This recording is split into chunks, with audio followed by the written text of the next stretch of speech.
guys, Nick here helping you to master your technology, and let's go ahead and begin with a boot up test in 3, 2, go and see which one can get there first. Now keep in mind, even though the 15 Ultra is targeted more towards pro photography and things of that sort, it's also a beast when it comes to the chip.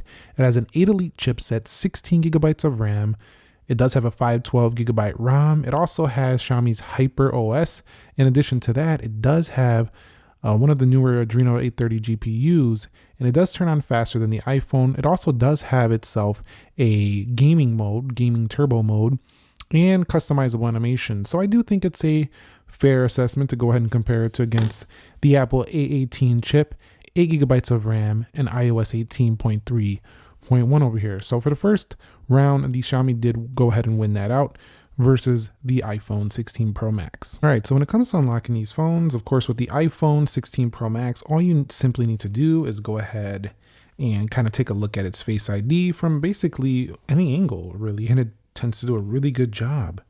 So that sensor on there is very, very fantastic. It also works pretty well in dark lighting conditions. Now, this one does have face unlock as well, but you're going to find it through the camera. You also have a customizable ultrasonic fingerprint sensor, which is very fast. Even with the screen off, you can go ahead and hit that.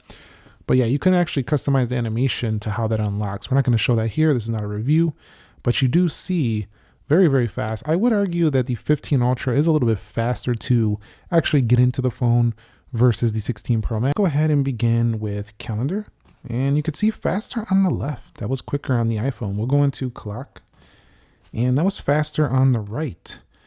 So if we go to world clock here on both, how about stopwatches and timers? Pretty similar. If we swipe out, you'll also notice the animation looks about the same as well. Let's go into calculator. And that was the Xiaomi 15 Ultra. Let's go over here to, you know what, actually the Xiaomi 15 Ultra tends to give you a little bit more of a fast animation, even with the relaxed mode on though. All right, so let's get back into the test. Let's go into weather here. And that was quicker on the right. You can see that this is gonna give you some information down here, and then you'll see some information down here. This one I think looks a little cleaner because it stays blue. Then we have these white backgrounds, which to me doesn't look as nice. Let's go into news.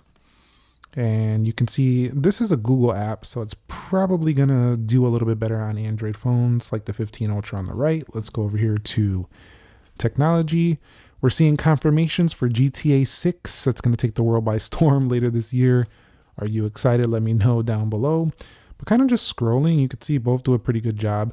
I have found that if you don't turn on the full 120 Hertz for the 15 Ultra, it can get a little jumpy with its adaptive refresh. So I didn't like that. The adaptive refresh needs some work on the 15 Ultra. You have to put it in 120 to get the smoothest effect. Let's go into App Store, Play Store. It's almost as if it didn't know to stay in 120 sometimes. That's what I found in my review. Let's go into apps here. And 15 Ultra slightly faster on the right. Both of them kind of scroll at about the same speeds. Let's swipe up out of there. We'll head into X. And you can see that was faster on the right. Twitter tends to perform better on Android devices. You'll see right there. Did I say Twitter? X, sorry. I'm so used to back in the day being called Twitter. Let's go over here to True Tone and get that off because I'm noticing my screen's looking a little bit yellow over there. So let's swipe up out of there. All right, so let's go ahead and check out Instagram now. And you'll see over here, I think it was the 15 Ultra. Now the iPhone got a little hair on the table. I don't know where that came from. Let's go over here to this post right here. And as we scroll through, you'll see typical Android being faster to scroll, and then the iPhone kind of slowing it down a bit.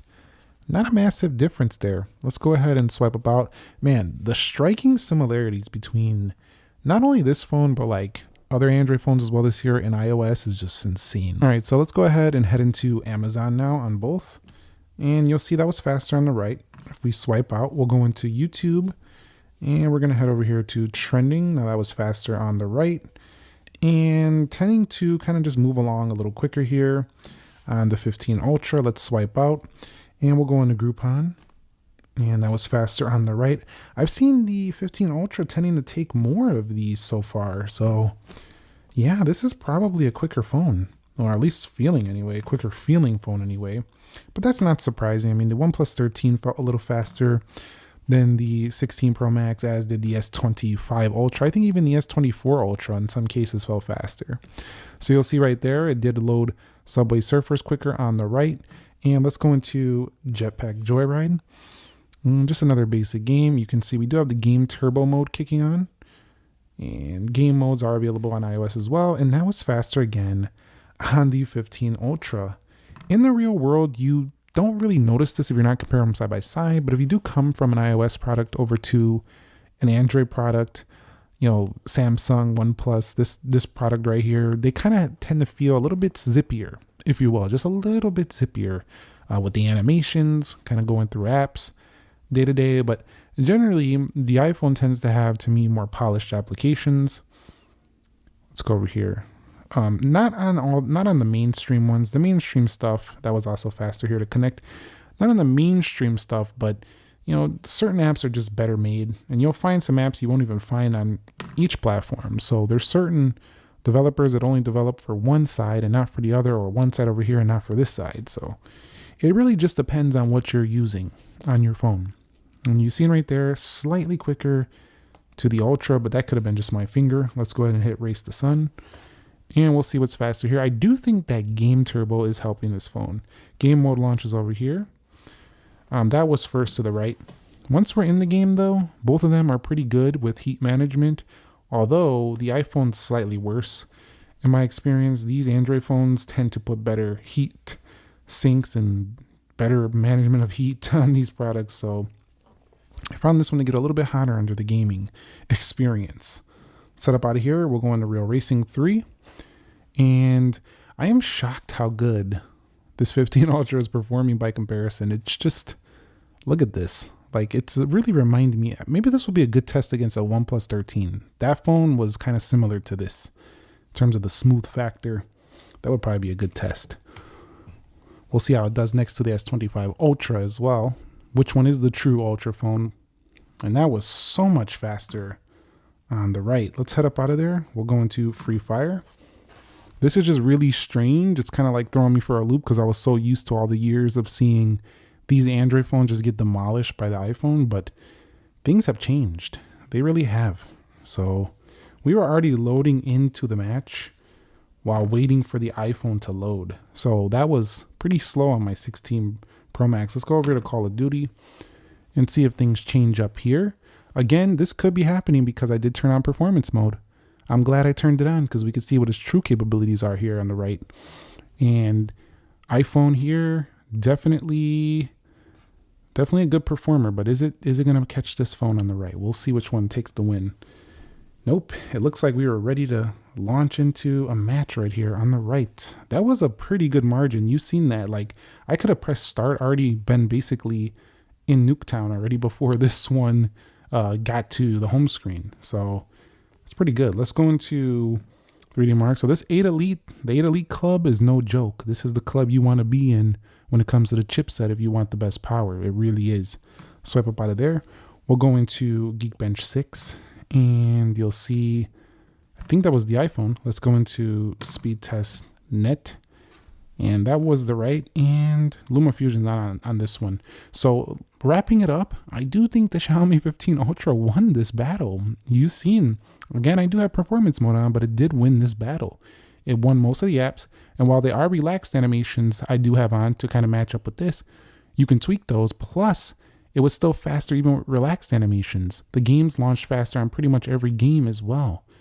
So the app test, I'm calling it to the Xiaomi 15 Ultra on this battle. But that doesn't mean it's all bad news for the 16 Pro Max. We do have really, really good RAM management, very polished software, and way better update support, along with smoother feeling edges. I do think it's an easier to hold phone over here, but 8 gigabytes of RAM, I don't know if that's going to take down the 16 GBs on the right. But one area that you will definitely appreciate the 15 Ultra on the right is going to be its camera versatility. That camera, while it is a huge bump, it's actually sitting up here on like an angle because it's so large. While that camera is a huge bump, it is giving you 1-inch type sensor. So it is pretty cool stuff right there. Let's go ahead and get into focus and let's try out the Xiaomi 15 Ultra. And look at this. Pretty nice. We do got a slide again there. That was like spinning in the game. So this is not looking as smooth when coming out of these apps. So automatically, I'm going to give this round to the iPhone. While it is holding everything, we have to do like 2 slides to get out of there. So I'm not a fan of that. Let me know if there's a way to go ahead and turn that off for the Xiaomi 15 Ultra. But so far, it doesn't look as smooth. Well, I wouldn't say smooth, but not as fast going back between these, especially on the landscape apps. It just slowed us down, but it did hold everything in the background. And it also has the ability to have floating windows while playing a game. If you put this over here, you can kind of like bring in an application on the right. You can actually close it out as well or bring it to the side view. So there is ways to take advantage of its RAM with multitasking split screen. So just hold down an application. You can split like this. You can bring 2 apps in and drag them up top or bottom. So there is more advantage being taken of this large screen and of the RAM. But definitely it didn't look as smooth. So that round's going to the iPhone. All right, so here are the Geekbench scores. And